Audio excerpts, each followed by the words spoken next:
Gamer Podcast. I'm your host, Mike Dawson, joined as always by fellow host and Star Wars Andor binge compatriot Johnny Paulus. Johnny, That's welcome me. in. And how are you doing today, sir? I'm doing good. How about you? We're 10 episodes in. What do you think? It's pretty great. I mean, it's really. I forget that I'm watching a Star Wars thing, which is what's key because I'm so fucking tired of it. Mm-hmm. But Andor is fresh. It has really new things to say that haven't been said before, and doesn't fall into any of the tired, dead horse tropes that everything else that seems to come out in Star Wars fucking suffers from. Mm-hmm. There's no Tatooine so far. Thank God. No Tatooine. We haven't seen a lightsaber. Yeah, there's none of the tired BS. And none of there's no plot armor in this show, which is nice because Star Wars has some insatiable plot armor. Yeah. And Star Wars also suffers from no one ever actually dies. Yep. Which this show doesn't suffer from. So, yeah, it's good. It works because it's in the Star Wars universe and kind of explores something that hasn't been done, and it has a limited line to it. Mm-hmm. But this is a prime example of, man, if somebody just did this and started something new, how fucking awesome would that be? Yep. I mean, I love me some TIE fighters and getting to see the TIE pilot. We're full with controls while the ship is, somehow not colliding into shit like they always do. And inevitably they blow up because, Star Wars hates the Empire. But no, this is good. It's very good. So I like it a lot. And, yeah. You continue to be correct about this one. We got 2 more to go. Indeed. We'll have to knock those out soon. I'm saving them for our hang nights in particular now. So, all right, cool. When Johnny needs to shovel a TV show down my throat, that is how we do it from now on. There you go. That works. He kidnaps me and holds me hostage. It makes me watch his favorite programming. Well, I figured you were jet lagged from being in California, so why not just binge watch a TV show till Yeah, California, the former state where the governor ran loose. That's right. We're talking about Arnold, the great state of California. Yeah, I was there all week for the NAMM convention. You music nerds know what that is. Basically, it's where all of the failed musicians of the industry come together for a week and show off the gear at the respective companies that they've landed at since their bands didn't work out. And it's a week of that.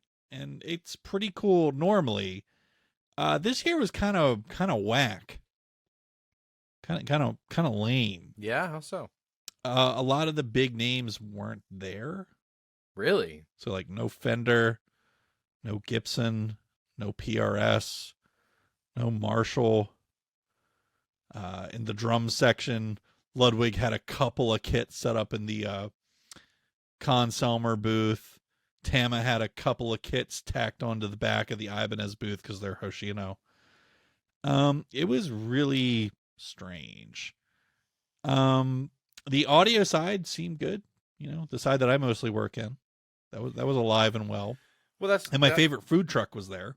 Nice. Well, that's what I was gonna ask. Is like, what was the coolest piece of like tech or software that you saw and you were like, holy shit, this exists now? Is there anything like that?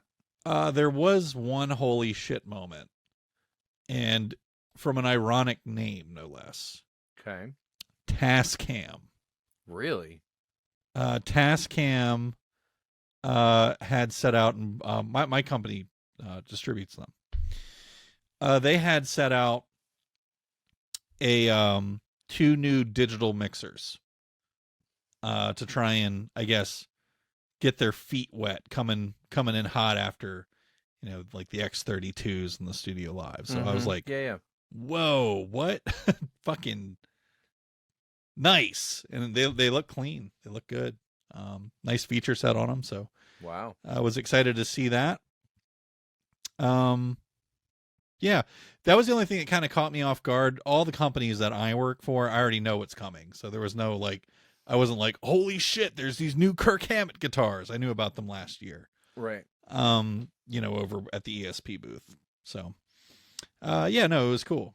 Had a good time, but it was weird. I saw a TikTok of this new company that makes bass cabs, and they were so light that the guy literally just picked it up and put it over his head and then put it back down.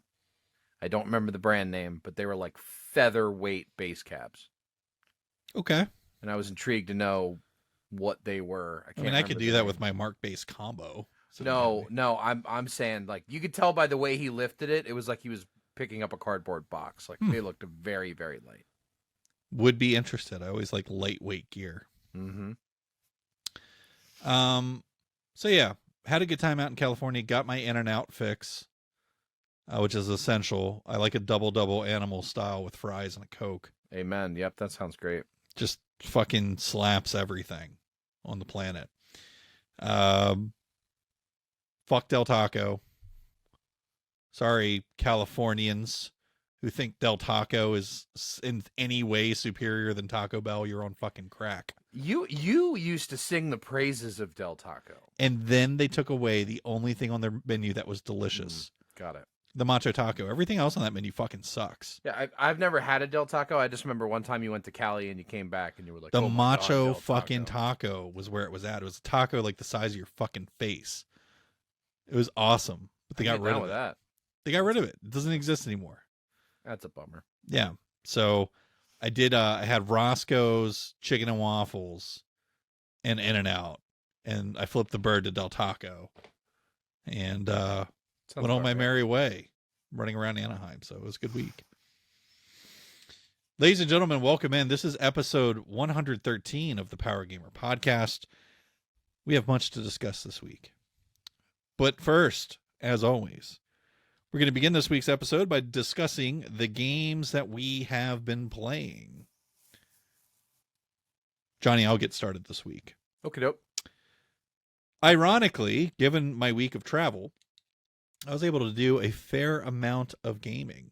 Yes, indeed. So before I left on my trip, I finally got back on the horse with God of War Ragnarok and kicked the disc back in and played for about an hour.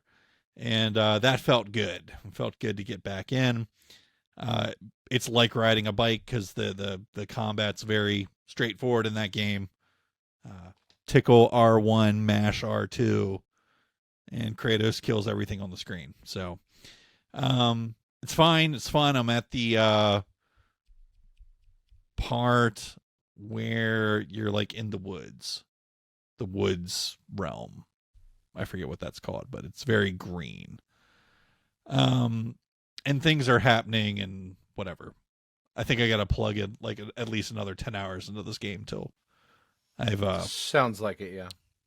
Really gotten somewhere with it. So I will continue playing that, but obviously, yeah, an hour of playthrough, not much else to say on it that I haven't said before. Harvestella. So a couple of weeks ago when I mentioned this game, I said, man, I think it's just too much. Like it's too big. And it's too much of a grind or whatever. I don't know why those words came out of my mouth as being a problem, because that is exactly the kind of shit that I love.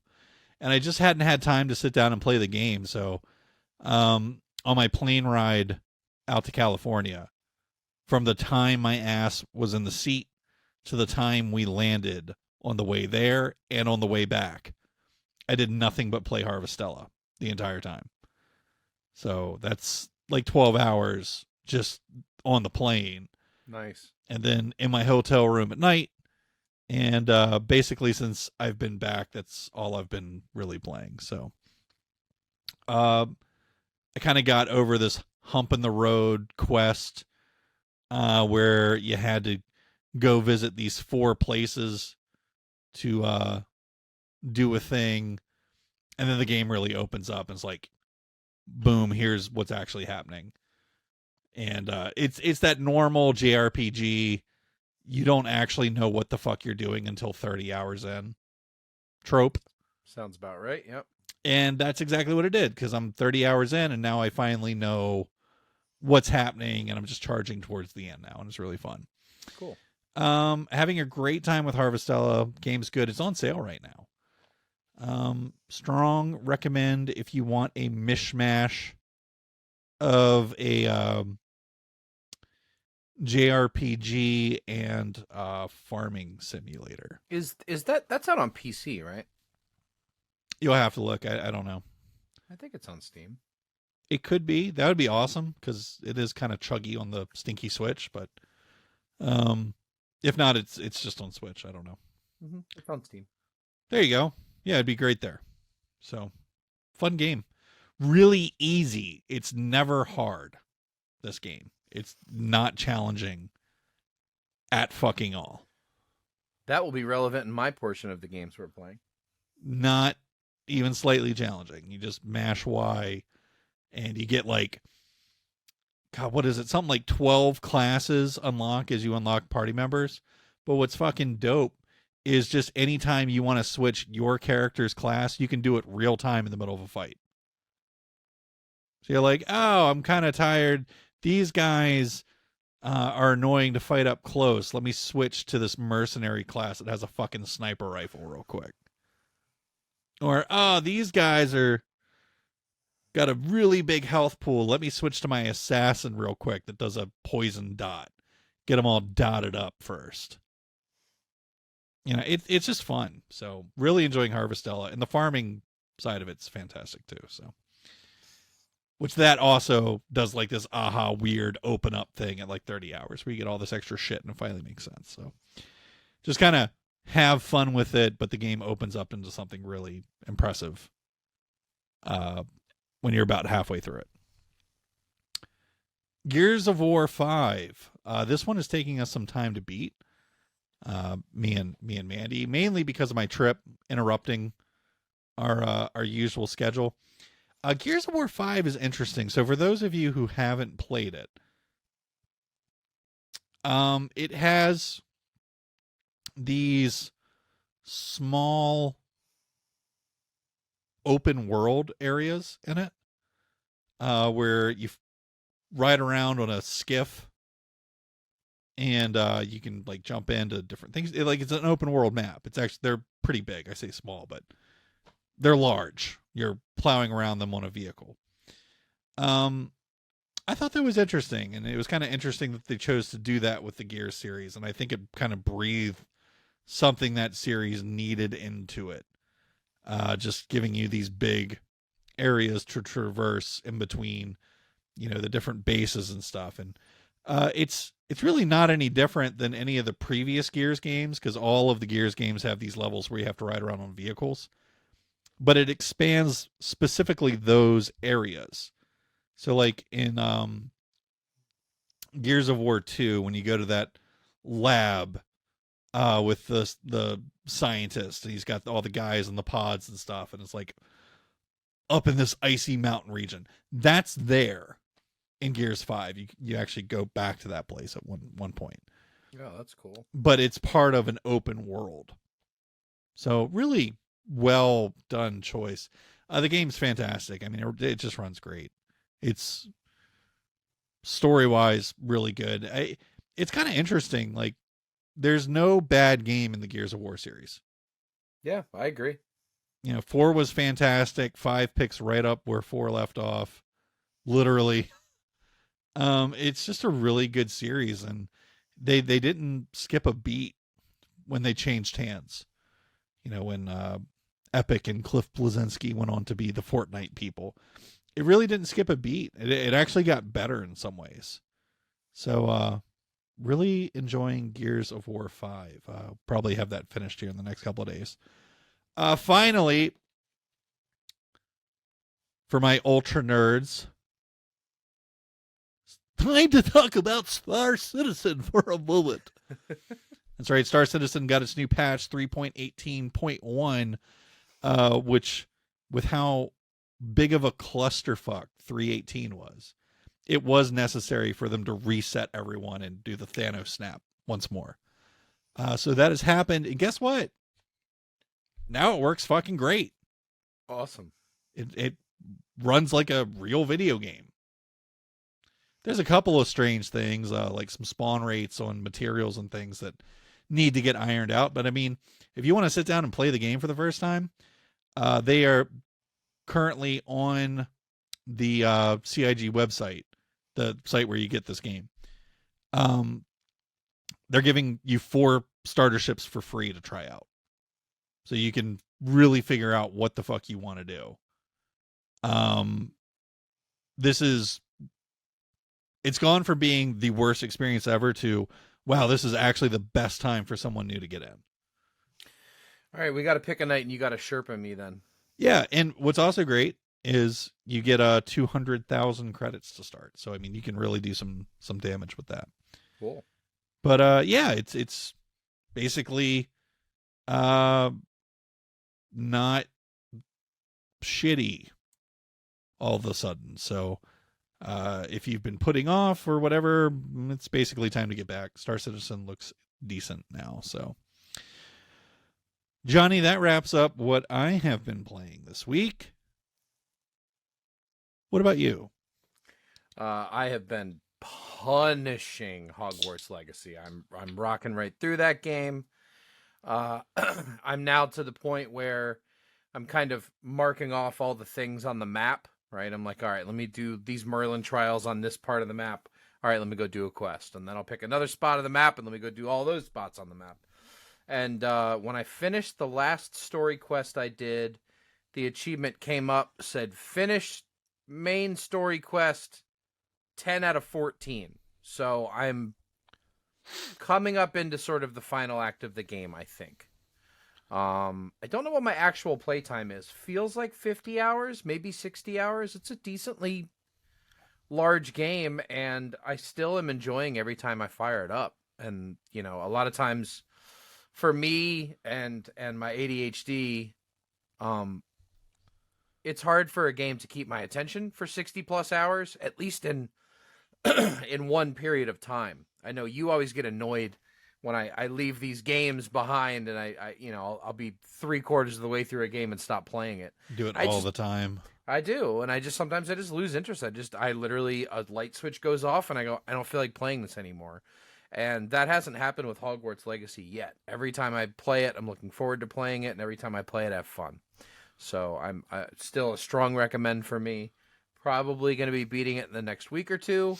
And then I actually see myself 100%ing at least the map, getting all the Merlin trials and landing spots and ancient magic places and caves and stuff, just because it's fun to run around the map and find all that stuff. And then I'm also getting decently far into Mario Rabbids Sparks of Hope. I'm on the 3rd world. Starting to get a better feel for the different characters and the different power-ups. And then, hadn't mentioned it before, but you have a selection, I think, of 8 characters, and you can have any 3 that you like, and you can change them before any fight. So one of the things that I'm really enjoying with the game now is, like, I can take a moment to sort of scan the map, see what enemies are there, see what cover looks like. Is there a sniper, perch up top? Is there a big stretch of land where we're going to be wide open? What do I need? Do I need mobility? Do I need heals? Do I need long range? Do I need tanky? Do I need sort of all around? And there's enough characters that sort of work together that, it really is a ton of fun. But then on top of that, as you're playing through the level, as you're playing through these levels, you're getting these things called sparks. And the sparks are basically, they add another spell to your character. So, for example, there's one spark that shields damage for anyone that's within the circle. There's another one that increases damage by 40% for anyone that's within the circle. There's another one that adds a poison effect to any your next turn's attacks and stuff like that. So I've now gotten to the point in the game where I can have up to 3 people on the field, and all 3 of those people can have 2 sparks. So there's actually a lot of strategy going into, like, before the fight even starts. I'm going, okay, this is a lot of bad guys. I'm going to need a healer. I'm going to need some shields. I'm going to need mobility. I'm going to need somebody that can close a gap and get in. Like, Rabid Mario, for example, is like a brawler. He's got these big cyber fists, and he's the one that can travel long distances, get up in people's faces, and just beat the shit out of them with his fists. Luigi is like the sniper king. This game's fucking awesome. I know I've raved about it a lot. There's a reason why this game got the strategy game of the year at the Video Game Awards, and it beat some heavy hitters. This game got strategy game of the year, and I'm starting to see why. It's really, really, really strong. And lastly, Chained Echoes. My last 4 sessions with Chained Echoes, I have not had fun. My last 4 times that I've said, all right, let's sit down and play Chained Echoes, and I pull up the guide, and I'm looking for treasure chests, and I'm trying to get the next thing on the reward board, and I'm trying to do these achievements or find this one rare monster or anything I can do to fill this reward board, because I am now at another NPC that feels like a brick wall. There's a fight I got in before where you're fighting a giant turtle. He's tough, but you can get through it. Continue on another maybe 20 minutes. You get to a fight where there's 2 of these turtles, and they have beat me, I think, 6 or 7 times, and not even close. They're absolutely trouncing me. And the frustrating thing is that I've taken the time and pulled up the guide and added like everyone to my team that I could. I've taken a lot of extra time to get a bunch of these extra unlocks.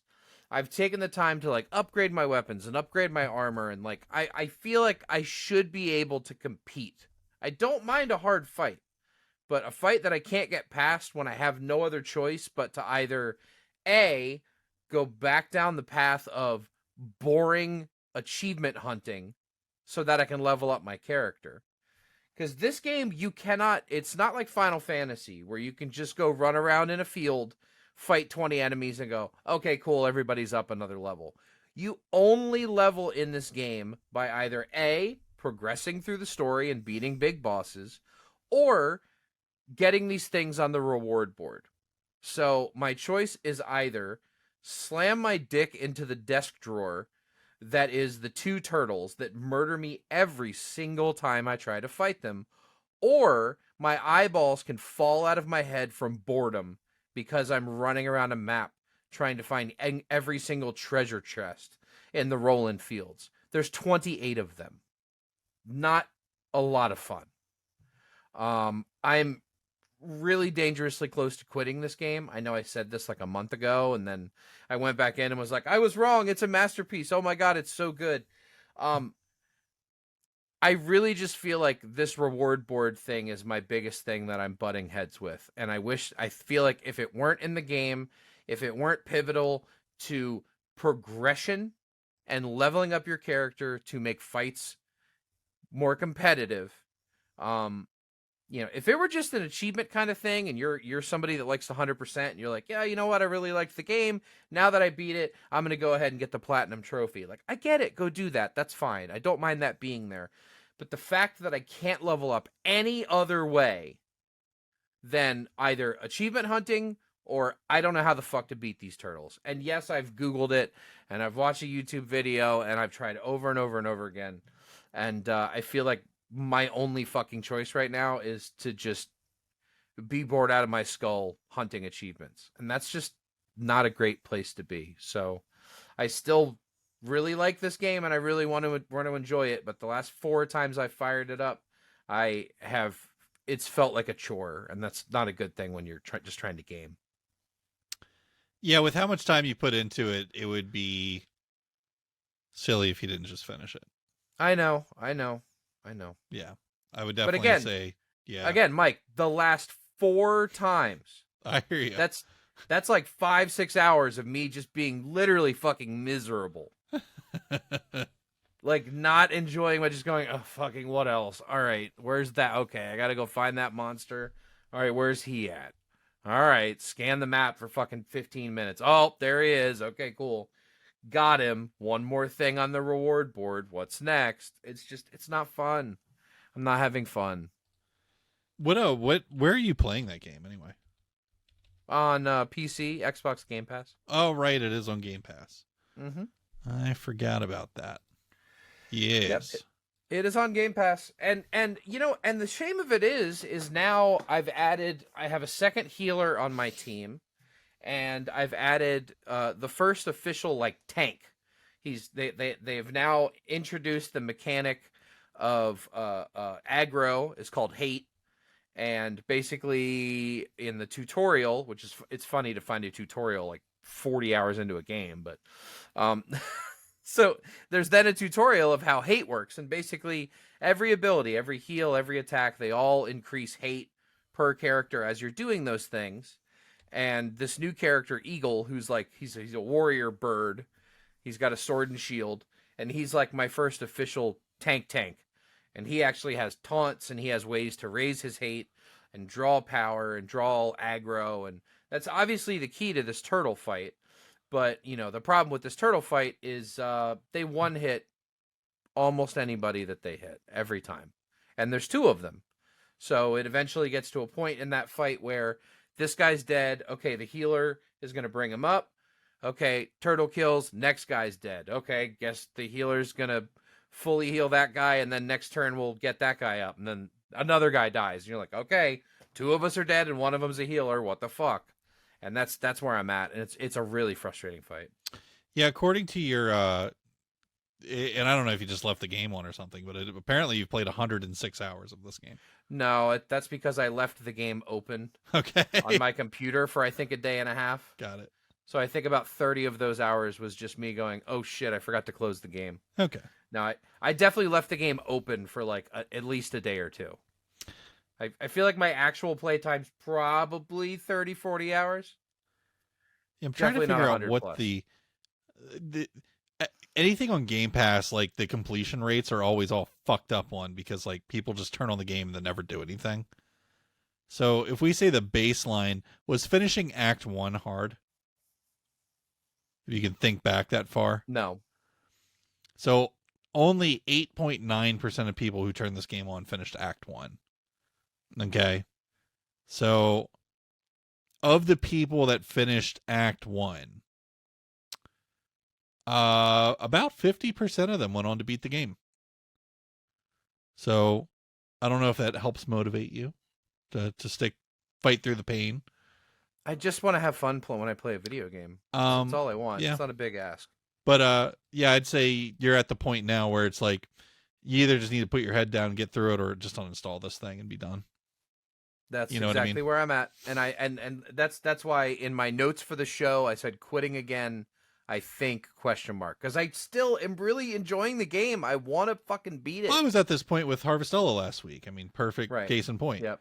Yeah. And I just needed, I guess, to step away from it for a week. I think that's what I need. And then I think came back and I just- was like, oh, this shit's awesome.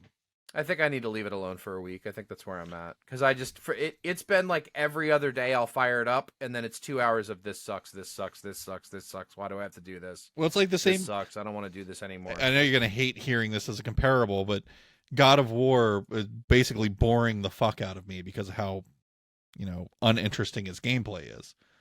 And Dude, you need to turn the difficulty up. I don't know what you're talking about. it's Are you playing it on easy? no, Okay. it's just not. I mean, we can diverge real quick and talk. This is a difference of opinion. I know. It's the same. I know. I say that it's the same game from 2017, and that it's remember it's good, but it's Mhm. not. I always have to put that asterisk in there. I'm not saying it's a bad game. I'm just saying it's not anything new, and it's not particularly interesting to me. Mhm.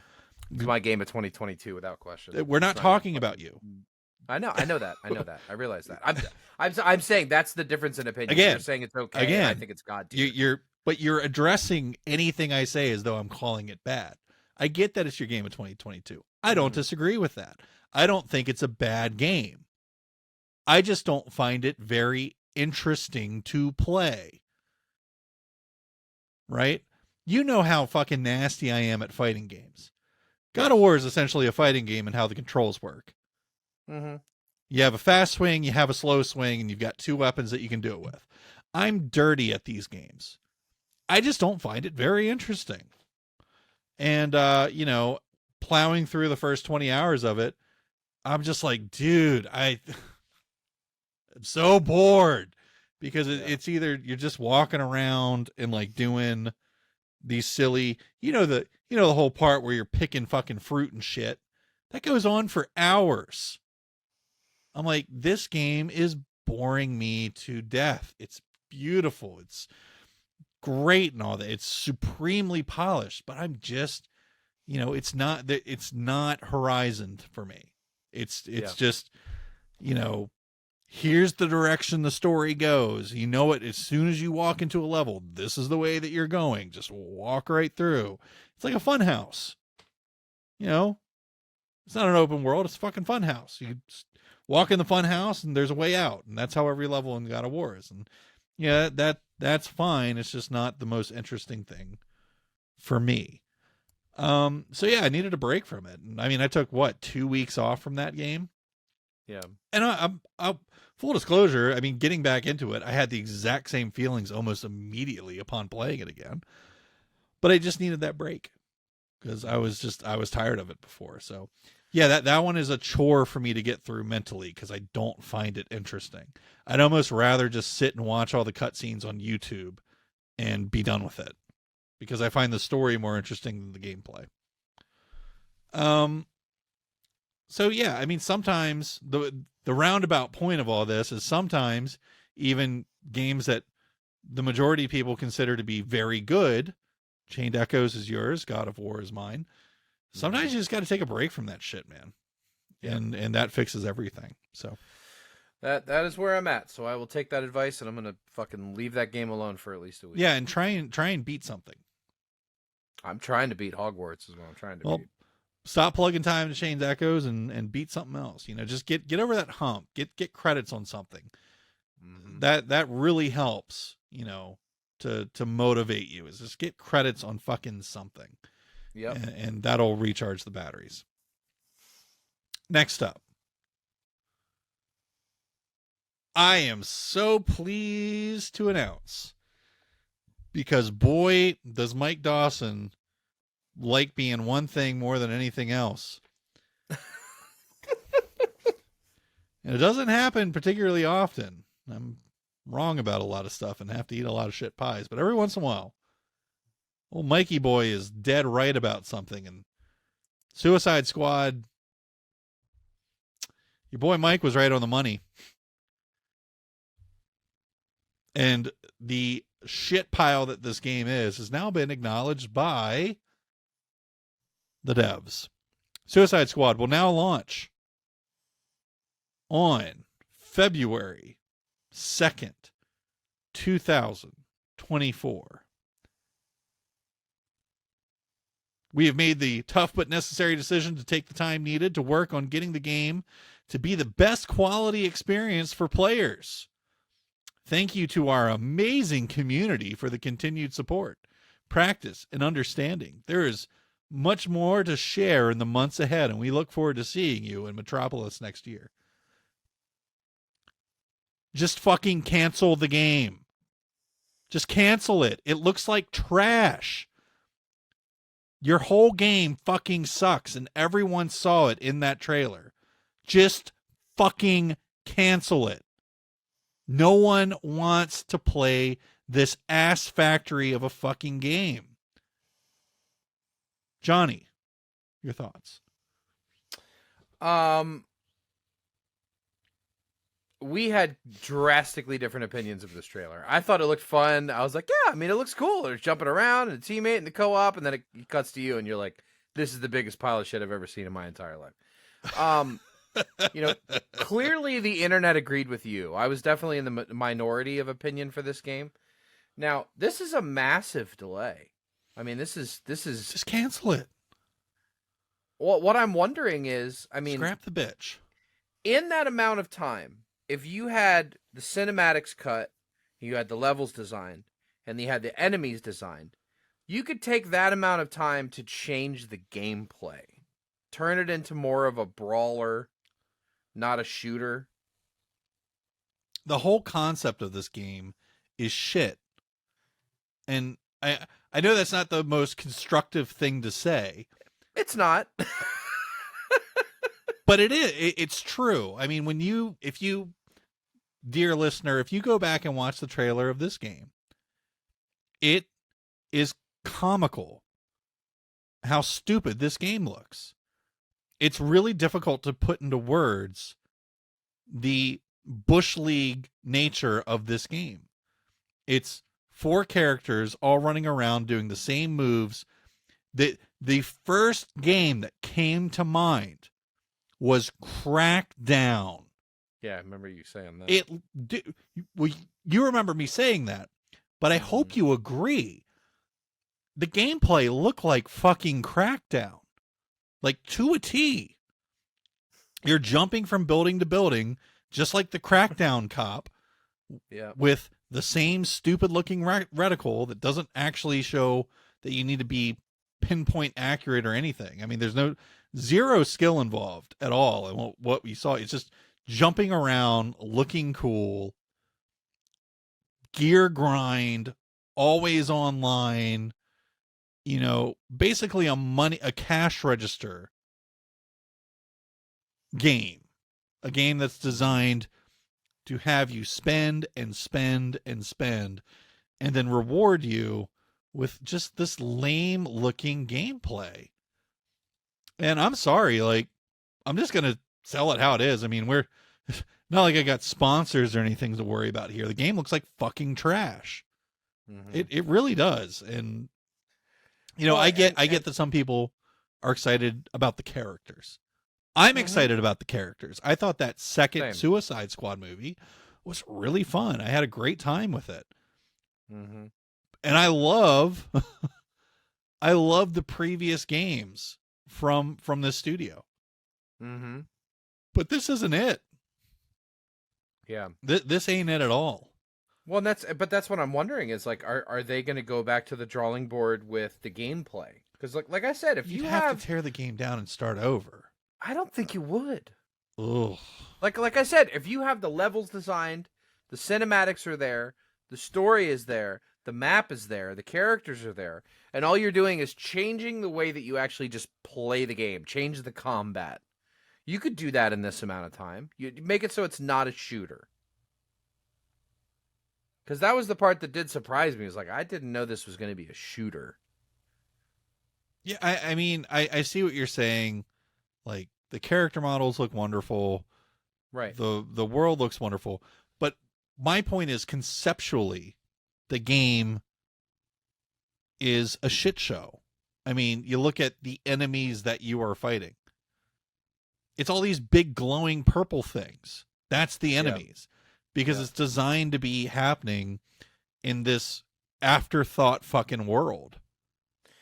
Well, and I don't think Rocksteady is really taking into account. I mean, what was the last gigantic superhero franchise game that completely fucking flopped? Marvel's Avengers, which looks better than this. I agree, but I think a big part of the reason why Marvel's Avengers failed is because you beat the game. And then you get into that grind mode, right? And you're starting to do the higher difficulty dungeons, and you're fighting the same enemies, and you go, oh, sweet. I got a legendary Iron Man helmet. I mean, does it look any different? No. What? It has a higher number. While you're talking, can you click on the link in our show notes, scroll about halfway down the page, and just put the video of the trailer to about the 1 minute mark. Okay, hold on. Or rather, let's say 1 minute and 25 seconds.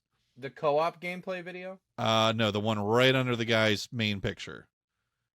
Oh yeah, it says co-op gameplay, whatever. That's fine.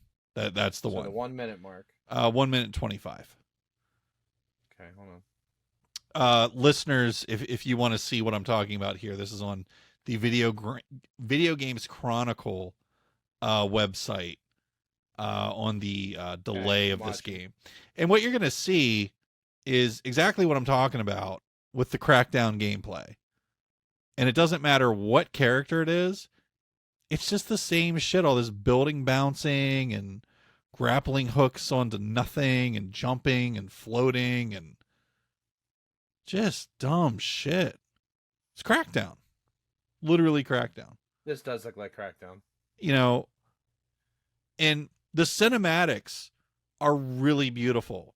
Yeah, the cinematics are great. And I think, you know, when I saw those trailers and it was the dialogue and the acting and all that, I'm like, this game looks badass. And that's why I put it on my list. But the second I saw the gameplay, what you're looking at right now, look at this shit. Just look at it. Cancel it. Start over. You can keep the cinematics like Johnny's saying, but you need to build us an Arkham Asylum game with these characters. Something intelligent, something that respects your studio, the work and quality that it's able to do, Rocksteady. And the DC universe. Not this bullshit. Yeah. Like, we look to the past to learn from others' mistakes. At least intelligent people do. This is Crackdown meets Marvel Avengers with Suicide Squad characters. It looks fucking terrible. Yeah, I agree. So I don't think there's any saving the game. I think every time they show it, this thing's going to get shit on. I don't think it matters if they take the you must be online component out of it. It's still ass either way. So what I'm curious of, and why I keep saying just cancel it, is this game going to reach a point where they sink so much money and time into it that they just have to release it and try to get something out of it? Or can they just scrap it and start over and make the game that they need to make to keep their studio in its good graces? Because this looks like trash. In my opinion. I get it. Mike Dawson's an opinionated asshole, and I get it. I do. But, like, I also know a thing or two about what I see in a video game. And, like, this to me, this isn't it. This just looks bad. So, well, they got plenty of time to figure out whatever it is they're going to do. Well, you know, anything that's more than 6 months out, there is no ETA on this. You know, if Johnny is a fine man in the window business, if you have a window manufacturer saying, "Oh yeah, you know, 6 months from now we're going to ship that," do you believe that for a sec? Fuck no. No. 6 months means we don't know. Yep. And this is 10 months. One of our manufacturers will actually give you an ETA that reads 999999999. Literally, like, we have no fucking. So it's the Inglorious Bastards Hitler. Yeah, we will send you the project. We will send you the product when it's done. It could be a month. It could be a year. Honest. We don't know. Yeah. Anytime somebody has a deadline that far out, it means nothing. Mm-hmm. Why did they pick two? Yeah. Get the fuck out of here. Just cancel it. 2/2/24. The fuck happens on February 2nd? That's magically going to make this game not suck a giant bag of floppy donkey dicks. Like, that Friday in 2024 magically fixes the ass factory that this game is. Highly doubt. Anyway, moving on to more positive news. Yes. Our favorite Remedy is Remedy. Because, Johnny, what does Remedy not do?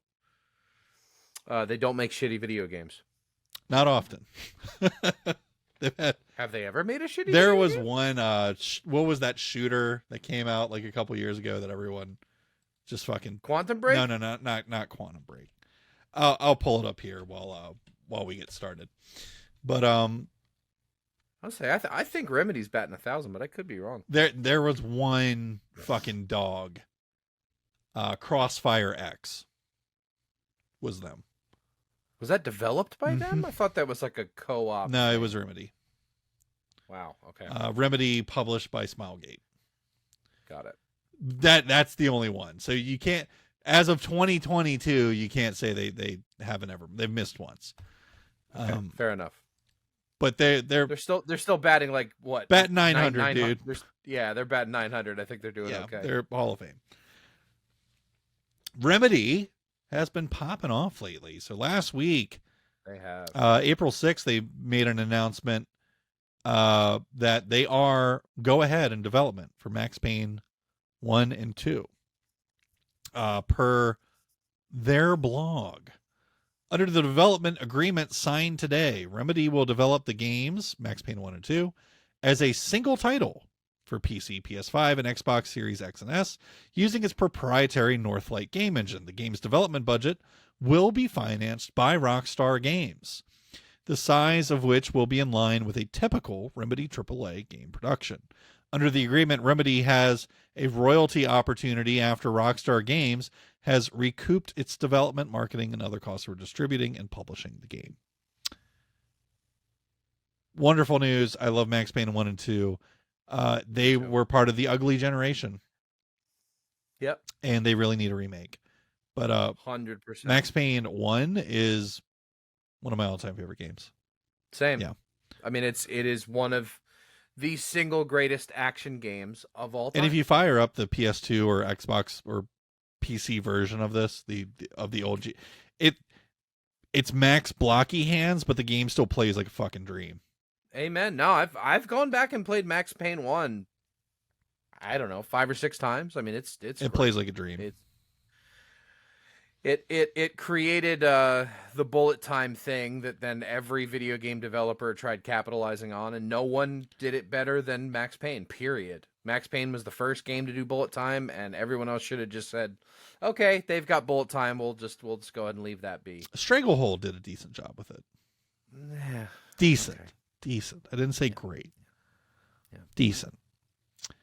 Furthermore, Remedy has, as of a few hours ago, reiterated and confirmed that Alan Wake 2 is still on course to release later this year as per Push Square. Although they don't have a formal release date yet, we would expect to see the game later this year. It has a much, much, much different vibe than the OG Alan Wake game. Which was it you that replayed Alan Wake recently? I haven't finished it. I got to go back and jump back in. Yeah, and I've still not played the first Alan Wake game at all. It's one of the best stories in video games ever. The gameplay itself in the first Alan Wake is all right. A little rough. It's okay. Yeah, the gameplay's okay. It's so in that game, the enemies that you're fighting, they appear as shadows or silhouettes, and you have to point your flashlight at them. And when you do so, it sort of shocks them, and they're like shaking around, and they start materializing into physical beings. So after you've shined the flashlight at them for X amount of seconds, they're now a physical thing that can be shot. And just the repeat of that over and over and over again for hours and hours and hours of point my flashlight, point my flashlight, point my flashlight, boom, boom, dead. Point my flashlight. Oh, there's another guy behind me. Point my flashlight, point my flashlight, point my... Okay, cool. That part of the gameplay, it gets a little tiring, gets a little long in the tooth. But the story in the first Alan Wake is even better than Max Payne. It's one of the... It's up there with one of my favorite video game stories and video game twists of all time. It's really, really strong. And if you've never played it, you should go back and I'm sure you can get that remake on fucking Steam sale or on sale on your console for probably $20 any day of the week. And it's absolutely worth it. I think 10 is the going rate. Yeah. Dude, for 10, come on. For $10, you can knock that game out in a matter of a few days. This was one of those games when it came out new. I could do nothing but play this game. It was like... Oh, I'm sorry. The remastered version on, if you go to instant-gaming.com, where I always recommend you buy your PC video games, you can buy Alan Wake Remastered for $10.92. If you prefer the original, $2.96. Yeah, get the remaster because the original one is old enough that you do have to do some of the fuckery that we were talking about last week with like, oh, I got to install this patch so I can play it widescreen. I gotta change these things in the config file so it looks better. I don't just get the remaster for especially for $10. That's a no brainer. Dirt cheap. Yeah. Indeed. So, But no, I'm really fucking pumped for this. I love the fact that it's not a remaster Alan Wake, which they've already done a quote unquote remaster for 1 and 2. This is an actual remake, and boy does it need it. I can't fucking wait. I am certainly interested in the second game. Maybe interested enough to go back and play the first. We'll see. Johnny, this of course brings us to the final segment of this week's show. That's right. It is time. It's time for One Up. My One Up this week. It's a sale. Very rarely is it possible to get Switch games for free. However, you can at this exact moment do just that. I've got Johnny's interest. Look at him go. If you go over to GameStop right now, depending on when you're listening to this, grain of salt, today is April 17th. Click on where it says the OMG sale, and all the games in there are buy one, get one. So Octopath Traveler 2, you can BOGO with Xenoblade Chronicles 3, or Skyward Sword, or Bayonetta 3, or Mario Strikers League, or Mario Golf, or Pokemon, or Valkyrie Elysium, or Elden Ring, or Callisto Protocol. It's good games in here. 2 pages worth. So I've already ordered 1 round of games from this. I might do a second, because boy, do I like the sound of getting Bayonetta and Xenoblade Chronicles buy one, get one. That sounds like the right price for those. So, dude, Final Fantasy VII Reunion Crisis Core on Switch? Yeah. That'd be a dope game to have on the Switch. So a lot of good things to look at over here for buy one, get one. This was one of those Wario 64 posts where I'm like, oh, how about that? So check out the BOGO offers at GameStop. That's my one up this week. Unpaid advertisement for GameStop. Hopefully it can save you some money. Amen. My one up, when I invited Mike over, I said, hey, if you got a chance, grab some beer, bring some beers over for the Andor. Indeed. And he brought Guinness. Is it Baltimore Blonde? It is Guinness Baltimore Blonde. Guinness Baltimore Blonde. And I've never had this beer before, and oh my God, I'm in love with it. It is so good. It's so good. And the thing is, I'm normally like an IPA. I like a beer with some balls. And, normally you could only get that from dark, kick you in the face, super hoppy beers. But the Baltimore Blonde it's got a little stank on it. I mean, it's got a little bite, but it doesn't taste like a heavy beer. It's really fucking good, Mike. Thank you for bringing it over. I'm enjoying it. That's kind of been my thing of late, is finding, I guess, what I call like a full heavy lager. Something that's not that bullshit that gets branded as lager a lot, or Pilsner. The American standard, so to speak. That shit is trash. Now the only thing I'm worried about isn't that brewery closing? So yes, but fear not, as I know many a beer in that flavor profile. I just wish that IPA wasn't such a fucking trend, and more people would go on the quest to make delicious lager. Because I think, there's a time and place where IPA is the right call. But it's not when I'm just trying to chill and relax and not get shit faced. I just want, a full tasting lager that has some of that bite to it.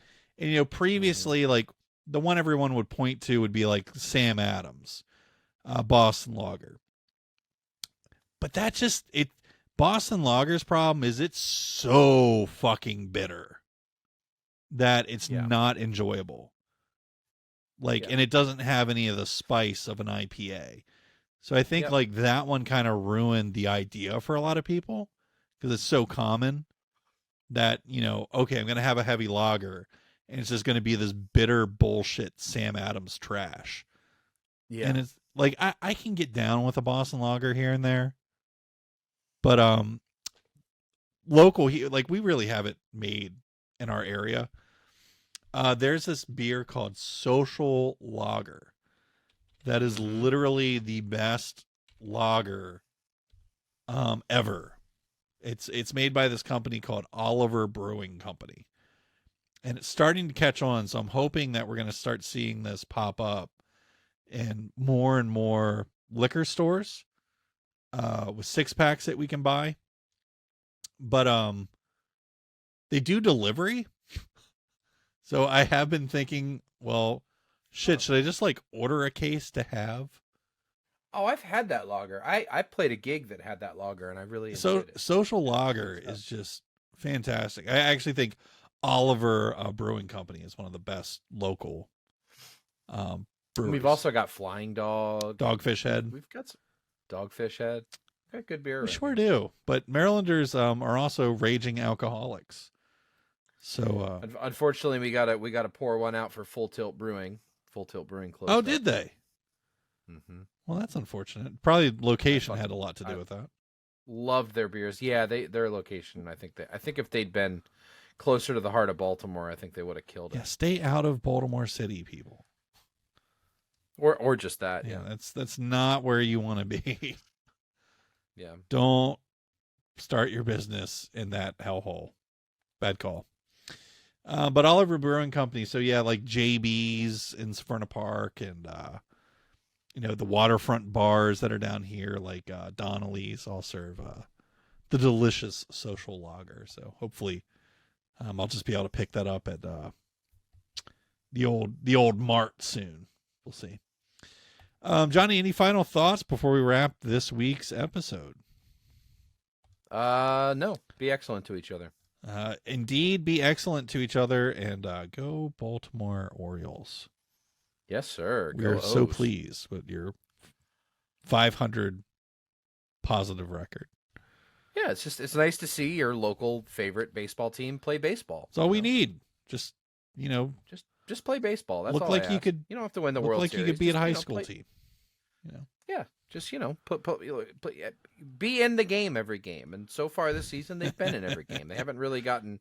I don't think there's been one game yet where they've just been completely shelled. You know what I mean? It hasn't really happened. They've been, even there was one of the games last week where, like, first inning they were down by 4 runs. Normally, not a great sign, and they came back and won that game. So they're fighting, which is nice to see.